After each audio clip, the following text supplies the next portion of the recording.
Subhanallah. Subhanallah, subhanallah, alhamdulillah, Allahu akbar. A'udzubillahi minasyaitonir rajim. Bismillahirrahmanirrahim. Assalamualaikum warahmatullahi wabarakatuh.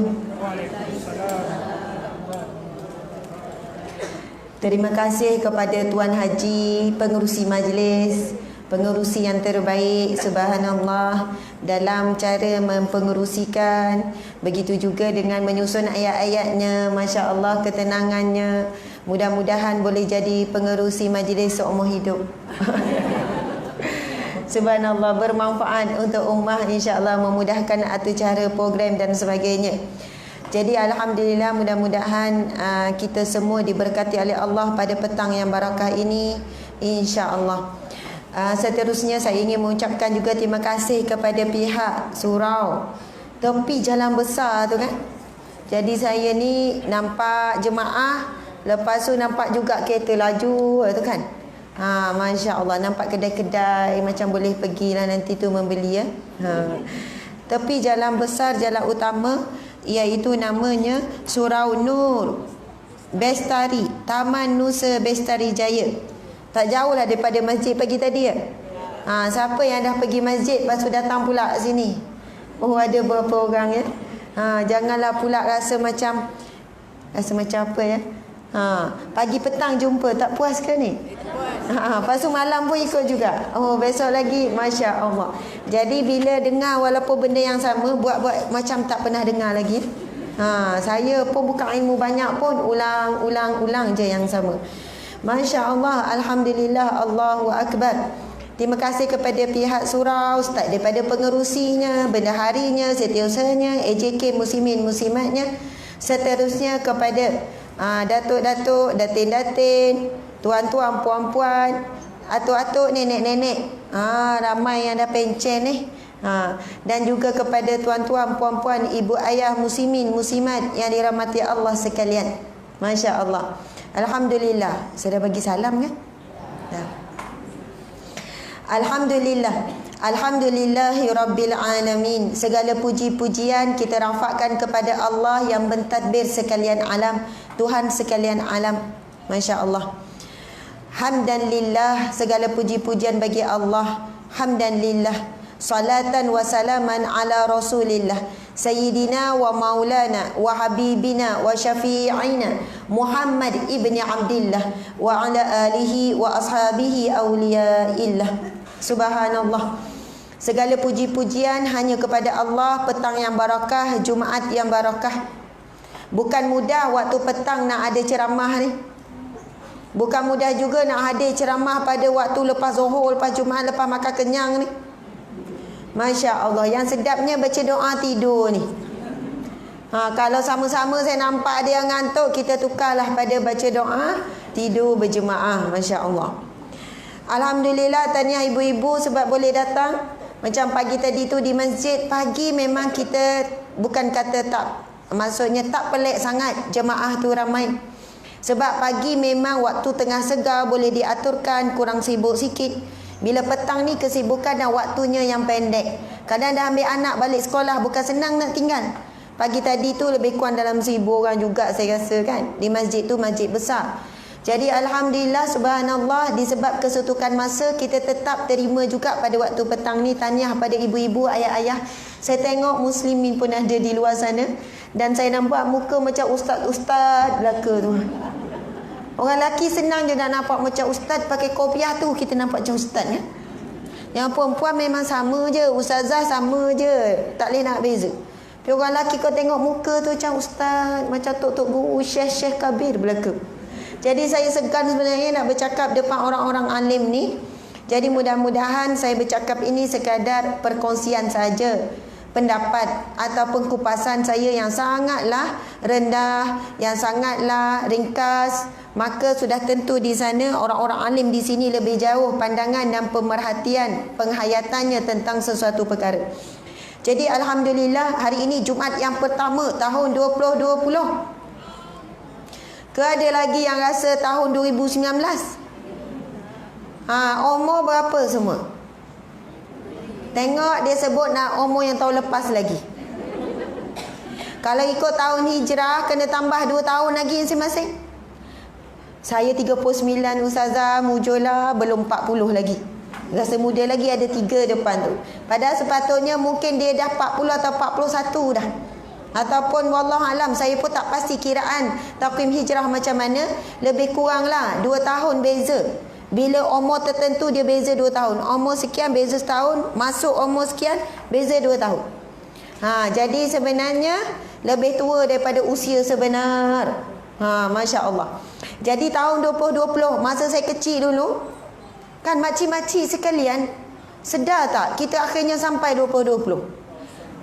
Wawasan 2020, kan Perdana Menteri sekarang yang membina wawasan 2020. Masya Allah. Akhirnya Tun Dr. Mahathir juga yang mengasaskan wawasan 2020. Akhirnya dia juga yang melalui fasa membawa negara kepada wawasan 2020. Dulu jangkaan untuk mencapai negara maju, tetapi kita masih lagi tak mampu untuk capai negara maju. Masih lagi negara membangun. Masih lagi, kita belum negara maju lagi. Kita masih lagi masuk kelompok negara membangun, bukan negara mundur lah. Masih sedang menuju kepada negara maju. Okey, subhanallah. Dulu masa saya kecil, saya kata bila dengar wawasan 2020, masa tu kita ni baru dajah-dajah kan. Jadi bayangan masa tu mungkin dah kiamat kot tahun 2020 tu. Rasa macam lama sangat, jauh sangat. Lepas tu masa tu kira umur. Dan masa kira kita umur berapa? 12, 13. Masa tu kalau tahun 2020 umur 37 kalau saya lah. 37 bulan 9, sekarang 36 lagi. Tak nak mengakui hakikat lagi. Tapi nak sebutnya kira tuanya masa tu. Tapi bila sampai ke sekarang rasa masih muda lagi. Masa kira dulu rasa tuanya masa tu. Masa tu umur 13, 14. Tapi bila sampai hari ni cepatnya masa, dah masih rasa macam muda lagi. Sebab itu Allah Subhanahu Wa Taala sebut dalam surah An-Nahl tentang waktu kiamat itu akan berlaku. Sesungguhnya kiamat itu berlaku dengan sangat cepat, hanya sekadar kelipan mata ataupun lebih sekejap daripada itu. Allahu Akbar. Memang rasa sekejap je masa kita ni. Yang umur 50 ke 60 ke 70 ke 40 rasa semua sama. Sebab walaupun 10 tahun, 30 tahun, 40 tahun berlalu, tapi kita tetap menikmati saat ini dan tak rasa apa-apa dah yang semalam tu. Betul atau tidak? Ke ada yang rasa dah lama dah hidup Ustazah, tak tahulah bila pula nak mati. Rasa dah puas dah hidup. Masya Allah. Memang mungkin ada orang dah puas hidup, tetapi semuanya takut untuk mati. Dan ujian bagi orang yang dah lama hidup, siapa yang dah lama hidup? Tak ngaku pula kan? Rasanya umur 50 tahun ke atas boleh dikira orang lama lah. Manusia lama lah. Maksudnya orang yang dah lama lah hidup berbanding orang yang umur 40, 30, betul kan? Antara ujian orang tua ataupun istilah lebih manis, orang kurang muda. Ustazah sebut orang tua. Ujiannya adalah sampai peringkat umur 50 tahun ke atas ataupun lagi naik, lagi berat ujian ni. Ataupun umur 60 tahun ke atas, ujiannya adalah rasa dah cukup beramal. Rasa macam dah banyak dah semayang sunat ni. Kau orang muda semayang. Pakcik dengan kau lagi banyak pakcik lah, memanglah. Dia dah jadi kurang nak bersedekah. Dia jadi macam nak rehat-rehat. Dah tua-tua ni tunggu mati je. Contoh. Jadi santai-santai je. Lepas semayang, dia pun turunlah antara tunggu maghrib isyak, pergi lepak sana, pergi borak sana. Dia cakap pasal Palestin mungkin lah kan. Bak Syria ke bak apa, wallahualam. Lepak sana, lepak sini, masuk semayang isyak. Lepas semayang isyak, salat isyak, mungkinlah pergi lepak lagi.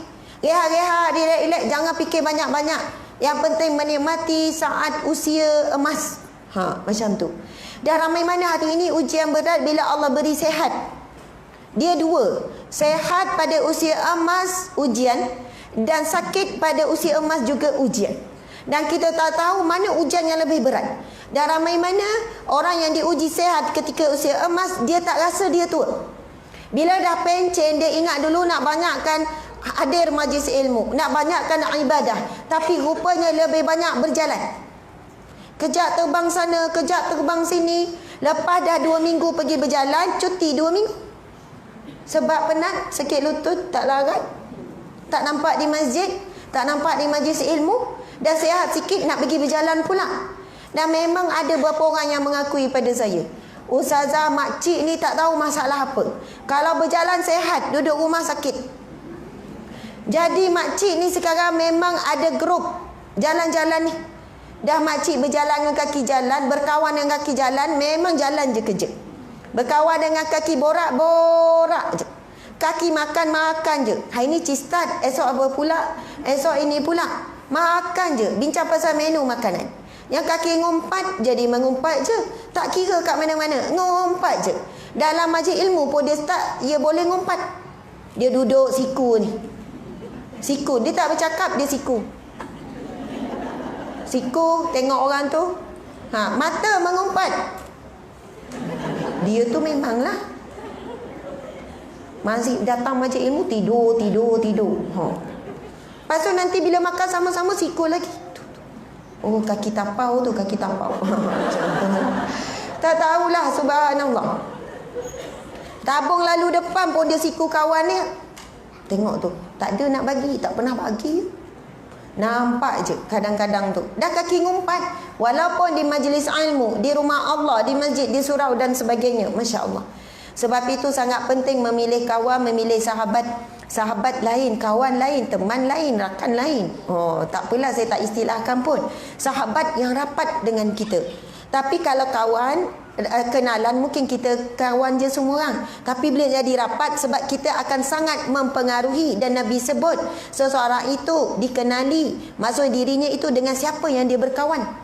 Sebab kawan ini, Nabi kata berhati-hati memilih kawan ataupun kita sebut sahabat yang rapat ni. Sebab ia sangat mempengaruhi kita. Masya Allah, Allahu Akbar. Kalau berkawan kaki kuliah, kan dia duk update saya kuliah je selalu kan. Kadang-kadang rasa macam nak unfriend sebab tak habis cerita lain. Kau nak ikut aku tak? Jom pergi kuliah. Mana lagi suka? Kawan kaki kuliah ataupun kawan kaki shopping? Oh, dua-dua suka ya? Dua-dua suka. Masya Allah. Ada kaki zikir, asyik tanya je, dah zikir belum hari ni? Lama rasa nak unfriend tu. Sebab apa? Kita tak zikir, dah seminggu dah tinggal zikir tu. Dah seminggu dah, mula pakat nak selawat 500 kali sehari. Tiba-tiba kita dah cuti hari tu, start cuti sehari, cuti sebulan tu. Tapi asyik tanya, boleh tak jangan tanya, kita buat amalan jangan riak. Oh, macam tu. Tiba-tiba pula kan, Masya Allah. Masa semangat iman naik, itu jom kita buat grup, kita update amalan harian kita. Masya Allah. Bagus sebenarnya. Yang kaki Al-Quran, acik ingatkan, dah baca Al-Quran belum hari ni? Sila catat siapa yang dah baca juzuk masing-masing. Lama-lama left group. Masya Allah. Subhanallah, alhamdulillah. Kalau dah ada sahabat dunia akhirat, peganglah betul-betul. Mudah-mudahan kita mati dalam husnul khatimah. Ada orang yang selalu mengingat kita. Dan kawan kita yang paling utama adalah, sahabat paling utama adalah pasangan masing-masing. Siapa yang ada suami lagi yang angkat tangan? Macam tak berapa nak angkat. Mengakulah makcik ada suami lagi. Angkat tinggi sikit. Masya Allah, ramai lagi Masya Allah. Orang lelaki yang ada isteri lagi boleh angkat tangan? Tengok, semua tak angkat. Saya tak nampak. Tu angkat. Tolong cek suami masing-masing angkat tak? Suami saya tak tahu dia angkat ke tak. Masya Allah, suami saya diikut sama. Alhamdulillah, subhanallah. Bahagia sungguh kita pada petang ini sebab Allah takdirkan kita pada Jumaat yang barakah berhimpun di rumahnya, kemudian di dalam taman syurga Allah Subhanahu wa taala. Mudah-mudahan Allah ya Jami' yang Maha mengumpulkan. Allah juga akan kumpulkan kita semua sekeluarga di syurga Allah Subhanahu wa taala. Amin ya rabbal alamin. Subhanallah. Saya nak minum air sikit ya.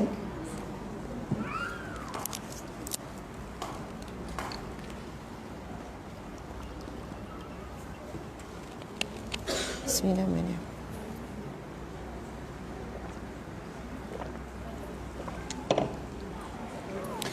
Tajuk kita pada petang ini ialah keluarga dambaan syurga.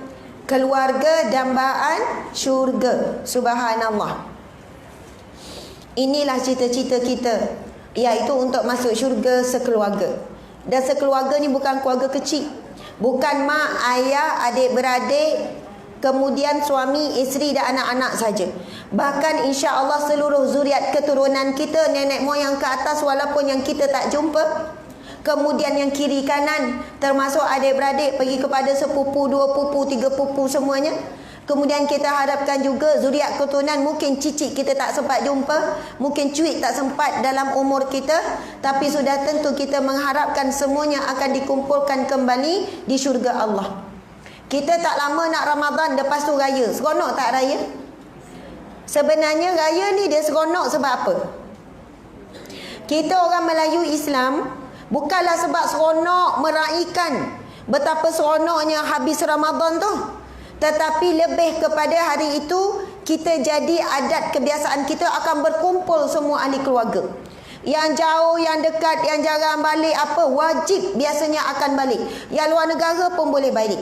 Dan saat itulah kita rasa sangat gembira bila orang lama tak jumpa kita jumpa. Masing-masing sangat bahagia bila berkumpul pada hari raya. Tetapi ingatlah, sesungguhnya tempat berkumpul yang paling membahagiakan kita iaitu di syurga Allah Subhanahu wa taala. Masa nak berkumpul hari raya, macam-macam pengorbanan dilalui. Macam-macam susah payah. Macam-macam lah. Yang ni ambil tiket, yang ni bajet gini, yang ni itu susah payah atau bergaduh pun ramai juga rumah saya tahun ni. Tetapi sesungguhnya berkumpul di syurga Allah sekeluarga itu jauh lebih payah. Jauh lebih memerlukan pengorbanan, memerlukan kesungguhan dan sebagainya untuk kita pastikan macam mana suami kita, isteri kita, anak-anak. Sebelum saya pergi jauh mengupas tentang tajuk ini, saya ingin ingatkan kepada diri saya sendiri dan semua. Jangan sesekali kita meletakkan kelemahan dalam rumah tangga kita kepada orang lain. Contoh, isteri biasanya guna ayat macam ni. Bang, awak kan ketua keluarga. Kalau awak betul, rumah tangga kita betul. Sekarang rumah tangga kita bermasalah sebab awak lah yang bermasalah. Bang, kalaulah awak ni kan suami yang beriman, saya pun beriman, anak-anak pun semua beriman. Ramai isteri saya mohon maaf menyalahkan sepenuhnya sebab atas dasar awak kan ketua keluarga, awak lah yang kena memimpin keluarga. Ini saya semua nak kena fikir. Pasal semayang anak awak ambil tahu tak? Pasal anak ni berzikir ke tak? Pasal ni dan sebagainya. Masya Allah. Bukan salah nasihat tu, betul juga ya ibu-ibu sekalian. Tetapi kadang-kadang dalam sebuah rumah tangga kita tidak tahu siapa yang jadi asbab hidayah Allah. Kita tak tahu siapa yang jadi asbab hidayah ataupun taufik dalam sebuah keluarga. Kalaulah kita para muslimah sekalian, Allah takdirkan kita diberi kesedaran lebih daripada suami, kita diberi pengetahuan lebih daripada suami, mungkin latar belakang keluarga, mungkin kita banyak mendengar, mungkin kita banyak baca, mungkin kita ni emosi, kita mudah terasa, betul kan? Kalau kita rosak, orang lelaki biasanya siapalah nak panggil ni tengah-tengah jalan ni, kereta rosak ni nak telefon mekanik manalah ni, astagfirullah. Isteri pula lain, bang istighfar banyak-banyak bang, dosa kita ni yang banyak ni. Ni kereta rosak ni, apa-apa kan emosi. Apa-apa dia kaitkan dengan hati, jiwa semualah. Bang kenapalah keputusan anak kita ni macam ni? Yelah tengok anak awak tadi macam ni. Bang ini mungkin maksiat kita bang. Ni. Dia macam tu. Jadi kadang kesedaran itu perempuan lebih rasa, dia main emosi. Orang lelaki lebih akal. Jadi dia lebih rasa nak berusaha, nak mengubah. Jadi mungkin asbab itu dia lebih banyak membaca, asyik duduk dengar ceramah. Sampai menghantui sebelum tidur dengar ceramah Ustazah Asma. Saya kan, terima kasih dengar ceramah, Alhamdulillah, Subhanallah. Tapi ramai yang cerita mimpi jumpa saya. Dalam mimpi pun saya ceramah juga. Subhanallah, takkanlah dalam mimpi pun nak suruh saya ceramah, kesian saya kan. Tapi ramai dah yang cerita, Ustazah saya mimpi Ustazah ceramah malam tadi, Ustazah mimpi, saya mimpi gini-gini. Saya kata puan buat apa sebelum tidur? Tengok ceramah Ustazah. Memang tak pelik lah saya masuk dalam mimpi. Masya Allah. Sebelum tidur Ustazah tak boleh dengar. Saya tak boleh tidur kalau tak dengar ceramah. Rupanya suka membebel kan, suka dengar pembebelan. Saya Masya Allah, yang kuliah yang ceramah-ceramah pendek tu saya tak pernah buat. Semua saya tak tahu siapa yang buat. Macam ni kan Ustaz Fairuz dia ada buat rakaman. Nanti adalah orang buat kad-kad pendek-pendek, buat tajuk-tajuk tu. Ustazah Asma fan club tu pun saya tak tahu siapa. Siapalah ketua dia kan, dia buat kelab Ustazah Asma apa semua kan. Yang tu paling ramai, lebih ramai daripada page saya, FB saya. Dia lagi ramai pengikut. Dan tak pernah jumpa, tak tahu. Walaupun di sana adalah beberapa ujian-ujian disebabkan banyaknya potongan-potongan pendek yang tak dengar habis. Dia jadi backfire pada saya lah. Sebab dia kat tempat yang panas saja. Padahal penerangan panjang sebelum dan selepas panjang lagi. Lepas tu buat tajuk bombastik tu. Nak tarik orang dengar. Ada orang tak dengar, baca tajuk dia dan bagi hamu kat bawah. Jadi tak apa, selagi mana ada manfaat. Jadi memudahkan juga bagi ibu-ibu yang tak boleh dengar ceramah 2 jam, dah tawaduk dah. Tawaduk je. Tapi pergi shopping tak tawaduk. Okey, jadi kan 5 minit, 10 minit kan mudah. Dia pun buat tajuk memudahkan kita. Jadi silakanlah. Ada orang kata Ustazah tak bagi syarat ke? Tak ambil royalty ke? Sebab mereka tu dapat keuntungan. Dibayar oleh YouTube, dibayar oleh FB page dan sebagainya. Banyak juga ya bayaran bulanan yang mereka dapat. Saya kata macam ni lah, rezeki mereka lah, mereka usaha. Dan mereka pun buat perkara baik. Mudah-mudahan mereka bukan hanya fokus nak dapat keuntungan dunia. Mereka nak memudahkan kerja dakwah, dapat dunia dan akhirat. Subhanallah, alhamdulillah. Jadi insya-Allah mudah-mudahan kita faham konsep tu tadi. Kadang-kadang kita orang perempuan menjadi asbab. Jadi kita kena niat dan doa dengan Allah dan redha. Ya Allah, aku redha seandainya akulah perantaraanmu untuk membawa dan menarik masuk ahli keluargaku ke syurgamu, ya Allah. Aku akan tanpa henti berdoa untuk suamiku agar dia solat, suamiku agar dia berjemaah, suamiku sekian-sekian. Dan insya-Allah ya Allah, berikanlah aku kekuatan ya Allah untuk menarik anak-anakku ya Allah. Jangan kalau kita selamanya menyalahkan, kita beralasan, bang bila awak nak berubah, kalau tak berubah keluarga kita ni. Bang awak macam ni macam mana dengan anak-anak, anak-anak ikut perangai awak. Kalau kita beralasan begini, memang akan timbul yang nampak adalah halangan demi halangan. Dan syaitan tahu kelemahan kita adalah suami, maka dia ganggu je suami. Akhirnya kita pun lari tujuan kita, lari fokus kita. Ada isteri dikata, Ustazah saya nekat, saya akan memastikan berjuang untuk saya, suami, anak-anak masuk syurga berjemaah. Jadi apa yang saya buat? Bila dia cakap macam tu, dia terus nekat macam tu, dia fikir betul-betul, dia minta dengan Allah. Syaitan tak nak ganggu dia, syaitan tak boleh nak bisik dengan dia, syaitan tak boleh lemahkan semangat dia. Tapi kalaulah dia buat alasan-alasan yang keliling itu untuk melemahkan semangat dia, maka dia meletakkan semangat dia bukan menggantungkan kepada Allah, tapi dia menggantungkan kepada makhluk. Maka syaitan akan ganggu makhluk itu sahaja. Masya Allah. Ada isi tanya saya soalan macam ni, Ustazah saya tak redha dengan suami saya. Saya kata kenapa puan tak redha dengan suami? Pasal bab nafkah Ustazah. Okey, bab nafkah, saya kerja, dia pun kerja. Tapi gaji dia kecil, gaji saya lebih besar Ustazah. Jadi belanja rumah tangga lebih banyak saya yang menanggung berbanding suami. Jadi sekarang saya kira yang saya bayar tu sepatutnya dia, saya kira hutang, saya tulis. Dah berapa lama dah tulis? Lebih 10 tahun Ustazah. Tunggu apa? Esok kot suamilah ada duit lebih apa dia bayar balik. Saya tanya puan tenang tak? Memanglah tak tenang Ustazah. Sebab duk kira hutang. Allahu Akbar. Pasal nafkah kita tahu kewajipan suami sekian kita tahu. Kalaulah suami ini bekerja dengan gaji begitu, kalau isteri ni ada sifat qanaah, cukup apa yang ada. Kalau tak cukup pun syukur. Cubalah untuk hidup sekadarnya. InsyaAllah suami sebenarnya mampu. Tetapi hari ini ramai isteri, ramai wanita besar sangat keinginannya, nafsunya. Kalau boleh memanglah, kalau boleh memang bukan nak kereta kecil, nak kereta besar, nak rumah lebih besar, nak makan sedap-sedap, nak jalan jauh-jauh, nak beli pun biar memenang memakai. Semuanya ada jenama dan sebagainya. Yang membuatkan tak cukup bukan kerana gaji suami tersebut, tetapi kerana besarnya nafsu isi rumah tersebut. Pertama, bukan saya tujukan kepada keseluruhan. Nanti ada yang tak setuju, Zazah sedap dah cakap macam tu, sekian-sekian. Cuma saya nak pesan begini sebenarnya. bagi muslimah yang Allah takdirkan dia yang pertama tadi, kalaulah dia yang jadi asbab dapat hidayah, sebab dia dapat kesedaran awal, dia dapat ilmu lebih dan sebagainya. Janganlah dengan ilmu lebih, kesedaran lebih, kita mengherdik orang yang belum dapat. Janganlah kita sampai merendah-rendahkan orang yang belum dapat.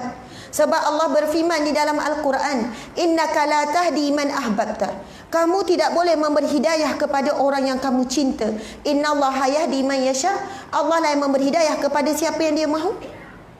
Kalau hari ini kita doa suami berubah, esok suami terus berubah, mungkin kita akan cakap, Allah makbulnya doa saya. Subhanallah, semalam baru berdoa, awak dah berubah hari ni. Akhirnya kita menyandarkan perubahan itu pada kita. Yang kedua, kita akan berhenti berdoa. Ustazah dah 10 tahun saya doa untuk suami saya. Masya Allah puan, 10 tahun puan menghimpun pahala doa. Sebab doa adalah ibadah. Ad-du'a mukhul ibadah. Doa adalah kepala ibadah. Mungkin kita lemah menghimpun pahala dari sudut yang lain. Kita dikumpulkan oleh Allah daripada pahala sabar menunggu doa dimakbulkan. Sentiasa bersangka baik dengan Allah. Sentiasa tidak putus asa dengan rahmat Allah. Walaupun masa tu nyawa dihalkum tak terkeluar perkataan, tak nampak harapan nak tengok ayah kau berubah, mak dah nak meninggal. Tak ada. Tak putus asa sampai saat akhir. Yakin insya-Allah berkumpul semula di syurga Allah Subhanahu Wa Taala. Kenapa saya sebut macam ni? Kalau saya nak cerita pasal keluarga dambaan syurga, masuk syurga berjemaah, saya dah nampak depan saya ni ada mata-mata yang mengalirkan air mata. Jangan tengok orang sebelah lah ya. Tiba-tiba siapa tu? Sebab apa? Ramai isteri yang risau. Sayang suami tapi suami belum nampak perubahan. Sayang anak tapi anak ikut perangai ayahnya. Ayahnya kuat merokok, anak lelaki dah mula merokok sama. Anak juga kuat lepak keluar malam tak balik, anak pun dah ikut sama. Susah hati ustazah. Tak nampak, saya takut kami terpisah dengan jurang api neraka. Saya kata dekat puan macam ni, puan pun belum dijamin syurga. Sebab itu puan kena fokus berkorban, berjuang. Berkorban apa? Perasaan. Tepis perasaan, nak suami begini, nak anak begini. Perasaan paling utama adalah keinginan untuk masuk syurga berjemaah. InsyaAllah walaupun tak dapat mungkin syurga di dunia, tak bahagia di dunia. Allahu Akbar. Sebab mungkin lepas kita meninggal 5 tahun, 10 tahun baru ahli keluarga kita berubah. Tapi asbab apa? Kita tak pernah putus asa dengan rahmat Allah. Memang kita dah meninggal, dah terputus doa. Tapi doa itu tetap Allah dah makbulkan. Cuma tunggu masa yang sesuai. Masya Allah. Alhamdulillah. Yang saya sebut pasal nafkah tu macam ni sebenarnya. Bagi wanita yang diberikan kurniaan oleh Allah kelebihan rezeki, contohnya ya, kelebihan rezeki. Ada ramai wanita jumpa saya, ustazah, saya yang tanggung itu, saya tanggung ini dan sebagainya. Jadi puan redha tak? Saya kadang redha, kadang tak. Saya pun cakap begini, puan, saya tak boleh nak ubah suami puan macam mana. Dia kata saya dah suruh dah dia kerja 2-3 kerja, buatlah overtime. Maksudnya nak suruh suami ni biarlah kerja 2-3, buat overtime supaya boleh tanggung semua. Lepas tu saya tanya dia soalan, puan kerja ni dengan izin siapa? Izin suami. Tujuan puan pergi kerja kenapa? Nak bantu keluarga. Habis tu puan kerja sekarang dah lari matlamat. Dulu kata nak bantu keluarga, sekarang berkira-kira. Agak-agak kalau berkira-kira macam ni, ada sakinah tak dalam rumah tangga? Sebab kewajipan sebenar suami saja. Sekarang puan sanggup untuk menanggung beban cari nafkah sama. Jadi sebenarnya ketika ini suami isteri kena berkongsi semuanya. Sama ada tanggungan keluarga dan juga kerja di rumah. Kalau suami dah tahu risiko bila isteri bekerja, dia balik dalam keadaan penat. Jadi sama-sama menguruskan rumah tangga dengan bersama-sama berjemaah. Sebab sama-sama menanggung beban di luar, menanggung beban di dalam rumah juga. Tapi saya nak share bagaimana ya bila saya kata, puan saya tak boleh ubah suami macam mana, anak macam mana. Tapi yang boleh berubah sekarang, yang mampu puan ubah sekarang adalah diri puan. Yang paling susah dalam hidup kita nak ubah orang lain. Yang paling mudah ataupun dalam kuasa kita adalah mengubah diri sendiri. Saya nak ubah macam mana? Ubah doa. Macam mana ubah doa? Ya Allah, aku redha. Sekiranya akulah menjadi asbab perantaraan rizkimu untuk suamiku, untuk anak-anakku, untuk keluargaku, ya Allah. Subhanallah, saya akan minta klien cuba puan doa macam ni. Nanti puan boleh share dengan saya apa yang berlaku. Tapi kena doa ikhlas, kena redha betul. Dan ramai yang bagi feedback melalui PM ke jumpa depan, Ustazah, saya punya perniagaan berkembang dengan sangat pesat. Rezeki yang datang tanpa disangka-sangka. Ustazah, gaji memang tak berubah sama, tetapi mungkin barakah sebab dah mula ikhlas memberi dalam rumah tangga. Masya Allah. Rupanya ubah doa, ubah diri sendiri je. Ya Allah, aku redha ya Allah. Seandainya rizki untuk keluargaku melalui perantaraanku, rizki untuk suamiku melalui aku juga ya Allah. Maksudnya mula belajar redha dengan apa yang kita beri. Seorang sahabat Nabi yang bernama Zainab, bukan anak Nabi tapi sahabat Nabi masa ini, Nabi cakap depan para wanita sekalian, wahai para wanita sekalian, bersedekahlah walaupun dengan sebelah biji kurma, kerana sedekah itu junnah, perisai daripada api neraka Allah Subhanahu wa taala. Maka di sana ada beberapa orang wanita yang tertanya-tanya tentang bagaimana kedudukannya yang memberi makan kepada suami dan anaknya, adakah dikira sedekah? Lalu Zainab ini pergi ke rumah Rasulullah. Di sana dia tengok ada wanita lain juga yang nak tanya soalan yang sama. Maksudnya pada zaman Rasulullah, apabila Nabi memesan sesuatu amalan, mereka berlumba-lumba untuk buat, walaupun mereka di kalangan yang miskin. Kalau kita ni cakap bab sedekah orang miskin, terus dia tarik diri. Ini orang-orang kaya ni kena dengar ni. Dia rasa dia adalah golongan yang menerima. Dia tak rasa gesaan kelebihan bersedekah itu juga ditujukan untuknya. Sebab pada zaman Rasulullah, sahabat Nabi ramai yang miskin, tak ada apa-apa. Bila dengar bab sedekah, mereka bukan memandang orang kaya, menunding pada orang kaya atau orang yang mampu, tapi mereka menunding pada diri masing-masing. Sampai ada yang tanya, pergi jumpa. Lalu bila pergi jumpa rumah Rasulullah, lalulah Bilal bin Rabah. Lalu mereka kirimkan soalan itu kepada Bilal bin Rabah sebab segan nak tanya dengan Nabi. Lalu apa jawapan Nabi SAW? Katakan kepada para wanita tersebut yang bertanya, bagi mereka dua sedekah, iaitu sedekah jariah, iaitu sedekah yang sentiasa mengalir pahalanya. Yang kedua, sedekah qarabah, iaitu sedekah memberi kepada kaum kerabat. Qarabah ni qarib, orang yang terdekat. Jadi subhanallah, mungkin itulah pahala yang besar bagi kita para wanita yang Allah beri kurniaan rizki apabila dia mengembalikan rizki itu kepada keluarganya. Tetapi berikanlah dalam keadaan yang ikhlas kepada Allah Subhanahu wa taala. Kerana rizki yang kita ada itu juga datangnya daripada Allah. Kalau tak, selamanya hidup kita tak tenang, kita akan berkira-kira, bila ada masalah je kita akan mengungkit. Itu lagi bahaya. Saya dah korban macam-macam lah, rumah ni saya yang bayar. Ni pasal berjalan pergi hotel semua, awak tak mampu nak tanggung pergi hotel. Kalaulah tak, saya yang tak keluar belanja, kita pergi jalan ni, memang tak merasalah saya dengan anak-anak. Ya Allah, saya sebab dulu saya jadi perunicai rumah tangga, saya sangat sakit bila dengar wanita ungkit semua pemberian dia pada suami. Allahu Akbar. Sebab apa saya kata puan dah beri dulu baik sangat, sekarang timbul masalah. Bila puan ungkit pengorbanan pemberian puan, takut hangus begitu sahaja puan. Rugi puan. Masya Allah. Ustazah ada hati tengah berdarah, tengah panas. Betul, saya tahu puan. Tetapi biarlah yang dikira sedekah itu tetap dicatat sebagai pahalanya. Yang kita nak marah hari ni, jangan kaitkan dengan yang sebelum-sebelum ini. Hari ni je kita marah betul-betul pasal ni ya puan. Tapi tak ada. Orang perempuan akan ungkit semua 20 tahun yang lepas. Ustazah hari pertama nikah, oh dia boleh ungkit. Berapa tahun dah Ustazah? 30 tahun yang lalu. Dia boleh simpan semua tu lah. Masya Allah. Allahu Akbar. Berhati-hati kita wahai para muslimah sekalian ya, insya-Allah. Jadi itulah dia. Saya nak fahamkan tadi, kadang-kadang anak menjadi perantaraan hidayah dalam sebuah keluarga. Saya jumpa ramai anak-anak, jumpa pelajar sekolah menengah, menangis-nangis, Ustazah kenapa ni? Ustazah cerita pasal masuk syurga sekeluarga. Ustazah tahu tak, mak ayah saya belum solat. Ustazah, mak saya free hair, tak tutup aurat. Ustazah sekian-sekian. Saya takut Ustazah kalau mak ayah saya meninggal sebelum mereka solat. Saya beri kefahaman kepada anak ni, subhanallah, mungkin kamu yang menjadi asbab hidayah ataupun taufik. Hidayah petunjuk, taufik kemampuan untuk mengikut petunjuk Allah Subhanahu wa taala. Maka sekarang kamu kena doa sungguh-sungguh untuk mak ayah kamu. Kamu kena usaha sekian-sekian. Saya bagilah beberapa langkah. Dan ada beberapa pelajar, sebab ada setengah sekolah saya ngajar 2 minggu sekali kuliah maghrib. Jadi saya akan dapat feedback kadang lepas sebulan. Buat tak amalan-amalan ni, baca doa-doa ni, kemudian begini-begini, Masya Allah. Ada beberapa orang pelajar kata, Ustazah, Alhamdulillah mak saya, ayah saya dah solat. Alhamdulillah sekian-sekian, Masya Allah. Jadi kalaulah kita dipilih oleh Allah dalam sebuah keluarga untuk menjadi asbab hidayah ataupun asbab rizki Allah, maka janganlah kita berputus asa daripada rahmat Allah. InsyaAllah Allah akan membantu kita, menolong kita. Okey, kalau dah jelas tu, kita nak masuk tajuk ni. Sebenarnya dah masuklah tu sikit-sikit kan. Keluarga dambaan syurga.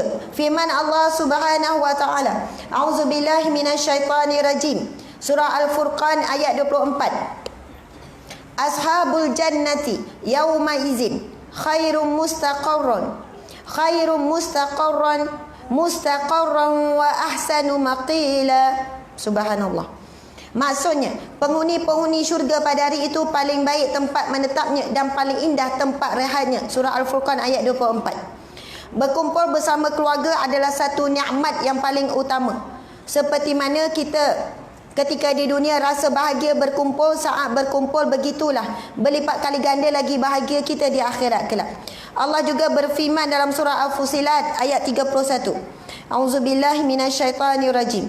Walakum fiha ma tashtahi anfusukum walakum fiha ma tad'un. Sadaqallahul azim. Di dalam syurga kamu memperoleh segala nikmat yang kamu inginkan dan memperoleh pula di dalamnya segala nikmat yang kamu minta, yang kamu hajatkan dan sebagainya. Dan ini firman Allah yang berkaitan dengan masuk syurga sekeluarga, iaitu surah Ar-Ra'd ayat yang ke-23. Surah Ar-Ra'd ayat ke-23, iaitu firman Allah yang berbunyi, Jannatu adnin yadkhulunaha wa man salaha min abaihim wa azwajihim wa zurriyatihim wal malaikatu yadkhuluna alaihim min kulli bab. Sadaqallahul azim. Yang bermaksud iaitu syurga yang kekal, yang mereka akan memasukinya bersama orang-orang yang mengerjakan amal soleh dari ibu bapa mereka dan isteri-isteri mereka serta kepada anak-anak mereka. Sedang malaikat-malaikat pula akan masuk kepada mereka daripada tiap-tiap pintu. Subhanallah. Maksudnya digambarkan berkumpul kembali bersama dengan isteri, bersama dengan suami, bersama dengan anak, bersama dengan ibu ayah. Di sana ada perbincangan ulama tentang masuk syurga sekeluarga ni, dan kita tahu syurga ada beberapa tingkatan, betul atau tidak? Ada tingkatan rendah, naik-naik sampai tingkatan tertinggi. Dan siapa yang berada di tingkatan yang tertinggi boleh menarik ahli keluarganya yang berada di tingkatan bawah. Subhanallah. Mungkin asbab sabar seorang isteri ini, akhirnya dia masuk melalui pintu sabar. Ini hadis Nabi yang lain. Dalam satu hadis Nabi sebut, sesungguhnya syurga Allah itu ada beberapa pintu. Ada kata 8 pintu, ada kata 7 pintu. Ada manusia yang dipanggil melalui babus salah, orang yang menjaga salat, menjaga rukunnya, menjaga wuduknya, menjaga waktunya, jaga sungguh-sungguh. Lalu dia akan dipanggil masuk melalui pintu salat. Ada yang akan dipanggil masuk melalui pintu sedekah, orang yang dermawan, babul jud, orang-orang yang banyak bersedekah. Subhanallah. Ada juga dipanggil melalui pintu sabar, babu sab. Masya Allah. Jadi mungkin darjat adalah berbeza mengikut keadaan masing-masing. Maka subhanallah, sekiranya contoh isterinya bila dipanggil masuk berada di darjat yang tinggi, suami dia rendah sikit, oh tu sedaplah dengar tu kan. Terbaliklah, suami atas sebab dia banyak sabar dengan kita bebel. Contoh. Wallahualam suami lebih ke isteri lebih ke apa-apalah kan. Ataupun anak yang lebih. Asbab anak ini mungkin hafaz Al-Quran, banyak baca Al-Quran, sabar dengan mak ayah dia. Anak hari ni subhanallah banyak sangat stres. Saya rasa berita semalam ke hari ni yang gantung diri tu. Semalam kan. Umur 10 tahun kan. Islam kan. Melayu Islam saya rasa 10 tahun semalam saya rasa. Mak ayah dia balik tengok-tengok, dia gantungkan diri dia dan tak ada unsur-unsur pun ada yang khianat tak. Dengan di tangga rumah, maksudnya tangga ada besi kan. Saya kat rumah saya, dalam rumah pun ada besi juga. Maksudnya ada tali, kemudian anak dia tergantung umur 10 tahun. Darjah berapa? Darjah 4. Saya kan kalau pergi sekolah-sekolah kan, budak-budak sekolah rendah dengan sekolah menengah, bila saya minta dia orang tulis apa tekanan hidup mereka, saya menangis. Saya bawa balik kertas, saya menangis pula kat rumah. Sebab apa? Anak-anak hari ni hidup mereka sangat stres. Dia dah stres dekat sekolah, dengan cikgu kadang-kadang tu, kadang dengan kawan-kawan yang suka ejek. Balik rumah mak ayah ejek lagi. Ejek mungkin dengan fizikal dia, mungkin ejek dengan dia sebab dia slow sikit, dia lembat sikit belajar contohnya. Ataupun mungkinlah apa-apalah dia cakap gagap ke, kat sekolah dia dah tertekan sangat lah. Masya Allah. Balik rumah, tahu tak, antara penderaan yang paling dahsyat oleh ibu ayah adalah mengabaikan anak-anak sendiri. Itu bentuk buli ibu ayah terhadap anak. Bila anak nak bercerita sekarang, mak ayah banyak jawab, jap lagi, nanti jap. Sebab mak ayah sibuk dengan telefon zaman sekarang. Nampak benda tu remeh, tetapi itu bentuk pembulian ataupun penderaan emosi pada anak-anak. Budak kecil darjah 1, darjah 2, darjah 3, dia ada perkara-perkara bagi dia besar, bagi kita kecil. Adalah benda-benda yang dia rasa dia buat hari ni, dia seronok nak kongsi. Dia punya harapan nak cerita daripada sekolah lagi.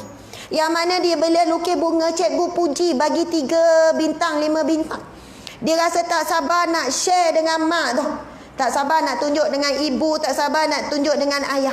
Bila sampai balik nak tunjuk mak ayah dengan telefon, tak sedar rupanya anak dah simpan harapan 2 jam, 3 jam dah tu. Nak share, tapi kita dengan mudah, Umi sibuk ni, kejap lagi boleh tak?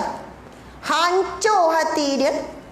Akhirnya hilang kepercayaan kepada ibu ayah. Akhirnya dia berhenti untuk memberi harapan pada ibu ayah. Akhirnya kita bimbang, dia tak nak dah bercerita, berkongsi apa-apa perkembangan dirinya. Dan yang menggantikan hatinya ketika itu adalah kawan-kawan. Saya nak sebut ramai ibu bapa yang marah anak guna perkataan ni. Utamakan kawan-kawan. Kamu ni lebih hormat siapa? Cikgu. Kalau cikgu cakap dengar, mak cakap tak nak dengar. Ibu-ibu, bapa-bapa sekian, perkataan itu sebenarnya tunding jari pada kita. Kenapa anak tak nak dengar cakap kita? Sebab kita banyak mengabaikan kata-kata anak kita. Kenapa bila kita nasihat anak tak nak dengar? Kerana apa? Bila kita buat salah, kita tak ngaku kita salah. Semua salah anak belaka. Kalau kita tak marah, kita pukul dia, salah dia juga. Mak pukul, mak marah sebab engkau buat perangai. Kalau tak, mak tak pukul macam ni. Dia dah tengah sakit, padahal kita tak mampu mengawal amarah. Kesalahan dia bukan sebesar cara kita pukul ataupun kita marah, tapi semua hempuk. Akhirnya anak masih kecil, tak mampu nak menanggung bebanan tekanan. Kita tak tahu apa anak kita alami di sekolah. Saya kan, anak saya ke anak siapa-siapa, bahkan anak saya tak terlepas diejek. Kadang balik menangis, kena ejek apa? Ejek gini, ejek gitu, ejek gini. Buat salah sikit kena ejek apa? Ni kan anak Ustazah Asma. Subhanallah, betul anak saya menangis. Kenapalah jadi anak Ustazah Asma? Tai suka dia sukalah, seronoklah jadi anak Ustazah Asma. Tai sedih, tak boleh salah sikit kawan-kawan ejek. Macam ni ke perangai anak Ustazah Asma? Macam ni ke keputusan anak Ustazah Asma? Aduh, hai. Seolahnya kena sempurna, tak boleh buat salah. Itu budak, betul kan? Kenapa umi orang kaitkan dengan ni? Kenapa lagi ni? Subhanallah, Allahu Akbar, Masya Allah. Ada yang diejek dengan fizikal, kulit gelap sikit, kena ejek. Ejek bukan main-main, dia orang ejek sungguh-sungguh. Bila tayang ambil gambar, kau baik tak payah masuk. Kau ada ke? Tak ada, sama. Anak saya kena tau. Ada yang kulit gelap, menangis. Umi kecil hati sangat, dia orang suruh duduk tepi sekali. Sebab apa? Ganggu, nanti nampak kosong kat tengah. Saya nak cakap, terasa tak? Kita ibu yang lahirkan dia pun terasa. Subhanallah, Allahu Akbar. Saya cuma kata kepada anak, jangan sekali-kali membalas ejekan orang, sebab Allah sedang bentuk hati yang sabar. Maafkan mereka, sebab dari ejekan itu kita jadi orang pemaaf. Kita doakan yang baik-baik sahaja. Masya Allah, Allahu Akbar. Dan ganjarannya dia dapat hari itulah. Subhanallah, keputusan yang baik. Saya akan kaitkan sebab sabar dulu ni. Kena ejek tak bala, menangis je tak apalah. Walaupun anak lelaki menangis, kita layan. Bukannya bila anak lelaki dia nak luah masalah pada kita, apa budak lelaki nangis macam ni, malulah jantan. Hati hati seorang anak, seorang budak kecil. Dia nak mengadu, dia nak bercerita. Janganlah kita hancurkan perasaannya. Sebab itu orang yang faham tentang konsep ini, walaupun anak tu dah remaja, dah besar, dia tetap cari mak ayah dia untuk cerita masalah. Pas sampai dia bercinta pun dia cari mak ayah. Ada mak ayah, dia tutup terus. Mak tak nak dengar ni pasal suka-suka orang ni. Belajar. Akhirnya dia bercerita juga. Bila dia diuji dengan perasaan cinta, dia cari kawan-kawan. Akhirnya tahu-tahu dah jauh dah pergi berkawan. Kalaulah ibu ni terbuka, kalau kamu ada suka siapa-siapa, cerita pada mak ya. Kongsi dengan mak. Bila anak berkongsi, anak perempuan nak kongsi, kita boleh masuk lain. Mak nak pesan macam ni. Kalau betul berkawan, mari bawa jumpa mak gini. Kalau tak, mereka akan sorok. Sebab apa? Mak tak boleh bawa bincang. Ayah tak boleh bawa bincang. Zaman sekarang bukan macam zaman dahulu bila duduk dalam rumah selamat. Sekarang duduk dalam rumah belum tentu selamat. Sebab semuanya perhubungan melalui telefon. Masya Allah, Allahu Akbar. Allahu Akbar, Masya Allah ibu-ibu sekalian. Perkataan umi sibuk, abi sibuk, walaupun kita rasa jawapan itu mereka sepatutnya boleh terima, tapi ia sangat menyakitkan bagi anak kita. Tunggulah saat kita tua besok, anak pula itu jawapan dia. Minta maaf, mak sibuk tak boleh balik. Maaf sibuk ya, mak ada apa? Sekarang bila anak bercakap sambil tengok telefon, ya, okey, bagusnya, okey. Anak tahu kita buat-buat dengar. Esok bila dah tua, kita tanya dia. Masa tu dah tak ada nafsu dah tengok telefon, gigi pun dah tak ada. Kita tanya anak, apa khabar? Okey mak, okey, semua okey. Kerja hari tu ada masalah, dah okey ke? Okey mak. Semua okey mak, jangan risaulah. Kecil hati tak masa tu? Anak-anak sihat? Sihat mak, semua okey. Mak nak tanya apa lagi? Allahu Akbar. Kalau kita kan anak tanya 2-3 kali kan? Ya, okey. Dah lah tanya tu. Masya Allah. Esok dia akan repeat balik. Hidup kita akan berulang kembali ibu-ibu sekalian. Masya Allah, Allahu Akbar. Ustazah, tajuk kita Ustazah. Itu juga di antaralah peringatan dan muhasabah kita ya. Para muslimat, para ayah, para ibu, para nenek. Atuk nenek pun sama sibuk berwhatsapp. Dah lah tak reti mengija sangat. Padahal pendek je mesej. S mana S? Berjam dah bagi salam saja. Lepas tu emoji pun lama nak pilih. Tak naklah senyum sangat, delete. Senyum biasa. Ini kenapa mata sepet? Nak pilih emoji pun berjam. Habislah sibuk dengan berwhatsapp, dapur tak berasap. Masya Allah, Allahu Akbar. Baiklah, kita kembali semula. Memang ini disebut pun antara ujian zaman akhir zaman. Penulisan semakin canggih. Wujudnya penulisan inilah lebih memudahkan. Kadang tidur pada waktu malam, Masya Allah, nampak berdua dalam bilik, tapi ada berpuluh-puluh orang dalam bilik tu, ataupun beratus-ratus. Sebab apa? Memanglah dengan suami, dengan isteri je, tapi yang ni borak dengan orang lain, yang ni borak dengan orang lain. Satu grup ada ratus-ratus orang, ada puluh-puluh. Dengan suami tak ada senyum macam tu, tapi kan main bagi emoji tu kan senyum macam tu. Dengan suami, tahu-tahu suami dah berkeruh, dah tidur dah dia ni. Sebab ada sibuk borak. Sebab itu kalau bolehkan sebelum tidur letak kat luar bilik lah. Barulah berborak suami isteri ni. Kalau tak masing-masing duk sibuk tengok ni, Ustazah kami tengok ceramah sebelum tidur. Sebelum tidur eloknya buat amalan-amalan sunnah Nabi. Subhanallah, baca 3 kul. Percayalah kalau baca 3 kul cepat tidur. Tak sempat habis keluar Allah. Ayat kursi tak sempat habis, surah Al-Mulk tak sempat habis. Kalau baca ni memang lambatlah tidur ibu-ibu sekalian. Masya Allah. Nampak benda tu main-main, tetapi itu di antara akhlak Nabi SAW. Suka berborak dengan isteri. Kalau Sayyidatina Aisyah cerita, antara waktu Nabi suka berbual adalah menanti waktu subuh. Nabi akan kejutkan ahli keluarga. Mulalah tu menyelinap perasaan tu. Ustazah nak harap suami kejut memang taklah. Saya dah sebut dari awal tadi, jangan sekali-kali bila cakap sesuatu kita nampak orang lain. Jangan. Biar bila dengar, tak apa, aku nak kejutkan suami dan anak-anak. Janganlah pula balik bang, boleh tak sekali je seumur hidup saya awak kejut saya. Sekali pun jadilah. Kalau sebut macam tu lagi payah suami nak kejut. Masya Allah. Sebab hadis Nabi SAW, Nabi bersabda, Sesungguhnya Allah merahmati seorang suami yang mengejutkan isterinya. Hadis yang sahih. Lalu apabila isterinya enggan bangun, tak mau bangun, dia nak bangun, lalu menyapukan air pada wajahnya. Tapi bincang dululah malam tu. Esok saya kejut awak tahajud ni, ataupun awal sikit ni, bangun subuh ni, kalau awak macam payah tu kan, saya lap sikit air boleh ya? Takut jadi spray tu memang terkejut sungguh lah. Buat pula yang paling halus tu. Bukan yang macam tu, yang halus tu. Itu tembak namanya. Itu tak jadi bangun tahajud tu. Dia jadi benda lain tu. Jadi raksasa bila bangun. Oi, Masya Allah. Jadi, tapi itu sunnah Nabi, maka bila buat jadi barakah. InsyaAllah. Sebab apa, dah ramai orang tanya, Ustazah, macam mana nak kejut anak bangun pagi mudah ni ya?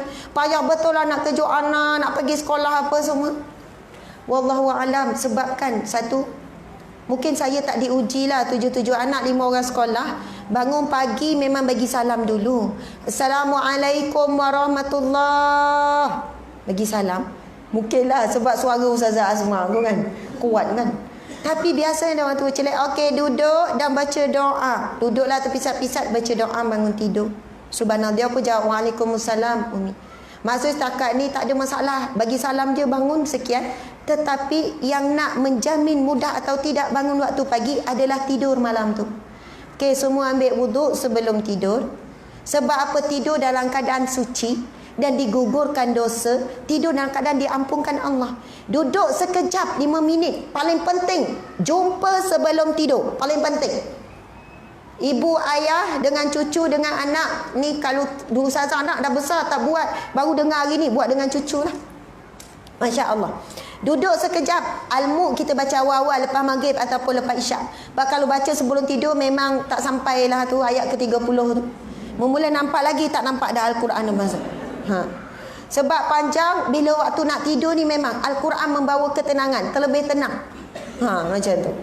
Okey, subhanallah. Jadi saya nak sebut jumpa sekejap sebelum tidur, buat amalan sunnah Nabi. Okey, masa-masa saya nak ambil wuduk, kemudian baca 3 kul. Itu memang dalil yang sahih. Sayyidina Aisyah cerita daripada riwayat yang sahih, baca 3 kul. Nabi akan merapatkan kedua tangan, kemudian hembus dan Nabi sapukan ke seluruh tubuh.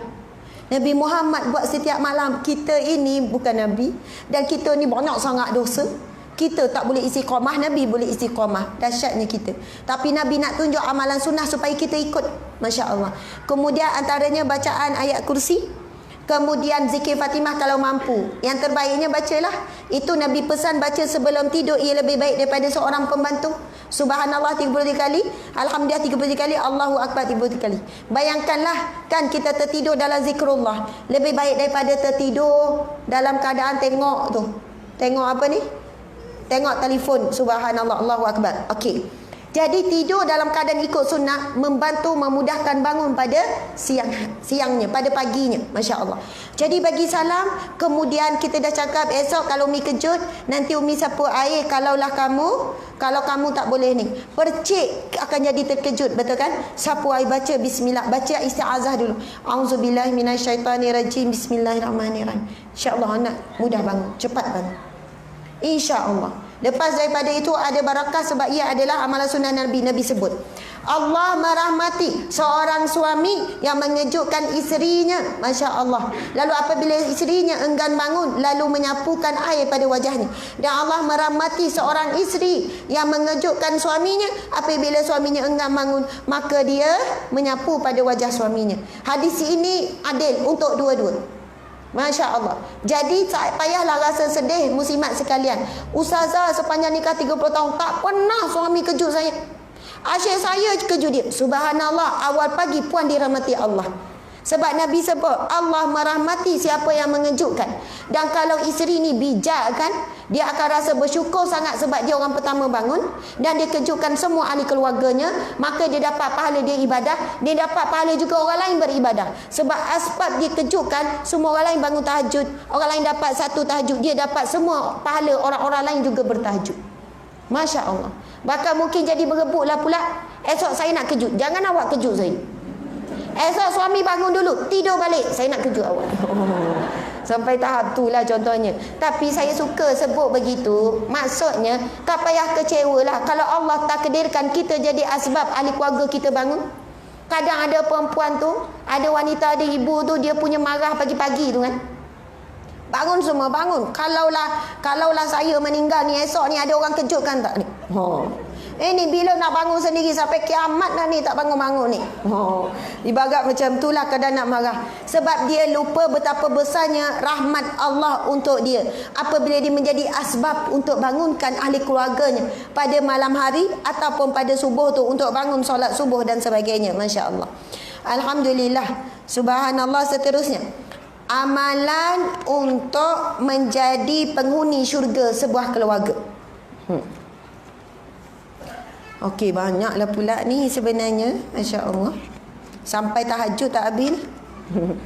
Saya nak sebut beberapa perkara beginilah. Masa kita tinggal setengah jam lagi, sampai 4:30 kan. Kalau ada siapa yang nak tanya soalan, silakan. Boleh. Pagi tadi memang tak sempat saya jawab mana-mana soalan. Tapi petang ni sebab saya diminta juga oleh penganjur pagi tadi supaya fokus pada buku saja. Jadi petang ini kepada siapa yang kalau ada soalan, tulis terus pas. Sebab soalan petang ni adalah umum kan, bab keluarga. Okey, pertama, bagi keluarga yang nak menjadi ahli syurga Allah Subhanahu Wa Taala, pertama perlu buat permunian akidah. Sebab apabila kita mempunyai akidah yang jelas, akidah yang suci, akidah yang sama, walaupun kita ini tak ada pertalian darah, tetap akan dikumpulkan semuanya dalam syurga. Tetapi kalaulah kita satu keluarga, suami isteri ada pertalian darah dengan anak, ibu ayah adik beradik ada pertalian darah, tetapi kalau ada masalah dari sudut akidah, maka akan terputus juga. Subhanallah. Apa maksud saya? Ialah antaranya, iaitu cubalah kita cek. Saya tak mampu, tak sempat nak kupas pada petang yang barakah ini, tetapi cuba cek bab rukun Islam kita. Yang pertama iaitu bab syahadah. Sama ada suami ataupun isteri yang bertanggungjawab, ibu ayah bertanggungjawab, cuba cari ke internet perkara-perkara yang membatalkan syahadah. Di sana ada keluar 10 perkara, ada ulama tulis 12 perkara, ada daripada Jabatan Mufti Wilayah Persekutuan, ada daripada Jabatan Agama sekian-sekian. Sebab apa? Syahadah itu bukan sekadar mengucap asyhadu alla ilaha illallah wa anna muhammadar rasulullah, tetapi di sana ada beberapa tuntutan syahadah. Kemudian di sana ada beberapa perkara yang boleh membatalkan syahadah kita. Jadi kita bimbang takut ada ahli keluarga kita yang melakukan syirik kepada Allah Subhanahu Wa Taala.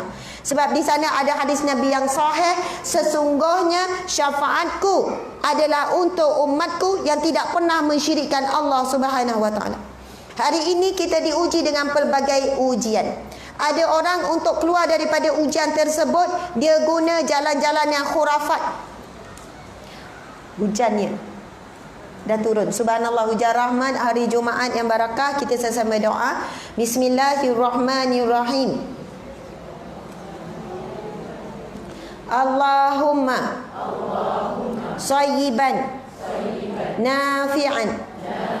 Allahumma sayyiban nafi'an. Allahumma sayyiban nafi'an.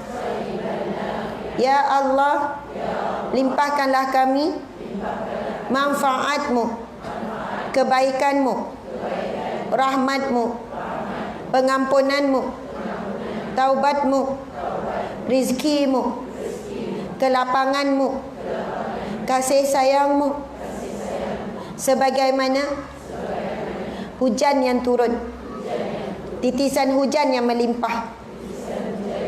Amin ya rabbal alamin. Subhanallah. Memanglah doa itu pendek, tapi saya memberi penjelasan maksud tu begitulah umpamanya ni. Bahkan maksudnya lebih luas lagi. Bila hujan turun, antara doa yang dianjurkan adalah Allahumma sayyiban nafi'an. Dan ini berdasarkan hadis Nabi, di antara waktu mustajab doa ketika hujan turun. Antara waktu-waktu mustajab doa. Sebab turunnya hujan itu bersama dengan rahmat Allah, maka ketika itu kita berdoa cukup dengan doa yang kita baca tadi. Allahumma sayyiban nafi'an. Ya Allah, limpahkanlah kami manfaatmu. Ia terkandung juga segala bentuk manfaat. Pengampunan Allah, rahmat Allah, kasih sayang Allah, rizki Allah dan sebagainya. Dan ada tak orang mampu kira sekarang? Dia kira jap berapa titis air? takkan ada mampu. Manusia selama-lamanya takkan mampu. Maksudnya mudah-mudahan rahmat yang turun sebanyak itu, pengampunan yang turun sebanyak itu dan sebagainya. Jangan pula kita tengok hujan dah turun, angkat baju tu. Ya Allah, hujan dah pula bang, tak jadi nak bawa pergi anak mainan. Ya Allah, masa ni lah nak hujan, nak pergi kenduri ni dah pakai lawan. Contoh. Lupa nak baca doa. Lupa hujan itu bawa rahmat. Yang nampak hujan menghalang nikmat. Hujan boleh menghalang aktiviti. Hujan itu menyekat kita nak buat itu, nak buat ini, nak pergi situ, pergi sini.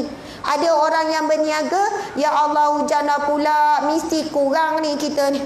Subhanallah. Kalaulah ketika itu dia nampak hujan, ya Allah, Masya Allah, ya Allah, murahkanlah rezeki kami, ya Allah, sekian. Kalau Allah nak takdirkan tiba-tiba ada orang datang, saya nak beli semua ni, nak sedekah, boleh saja Allah aturkan rezeki dalam bentuk begitu.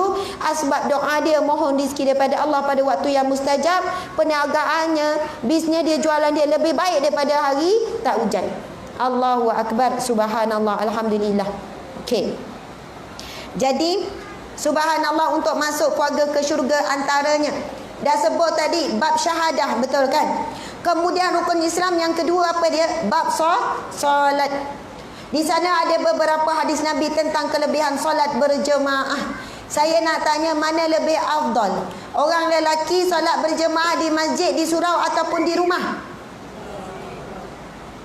Terima kasih atas soalannya. Sebelum jawab tu kan, InsyaAllah. Assalamualaikum Ustazah. Sekiranya saya diuji dengan suami yang menagih dadah, perlukah saya masih patut taat kepada dia? Adakah keluar daripada perkahwinan toksik ini perlu demi masa depan anak-anak saya? Bolehkah Ustazah ulas sedikit mengenai suami yang terlibat dengan najis dadah? Subhanallah. Saya terima banyak soalan macam ni. Dulu saya handle perundikan rumah tangga, saya terima banyak soalan macam ni. Suami penagih dadah, suami penjenayah, suami kaki maksiat, suami minum arak, suami penzina, semualah. Suami kaki pukul, betul? Semualah. Jadi bila ada isteri, ni saya cerita dari sudut isteri ni ya. Dari sudut suami banyak juga, Masya Allah. Isteri sekian, isteri yang kaki zina pun ada. Isteri yang sekian tak solat, isteri yang tak nak tutup aurat. Maksudnya ujian ni bukannya punca semata-mata lelaki saja, tetapi sebab ramainya yang datang mengadu perempuan. Tetapi sebenarnya hari ini hampir sama punca masalah rumah tangga. Maksudnya sebahagian besar puncanya isteri, adanya punca suami. Tapi sekarang kita bukan nak saling menyalahkan, macam mana nak cari jalan penyelesaian. Okey.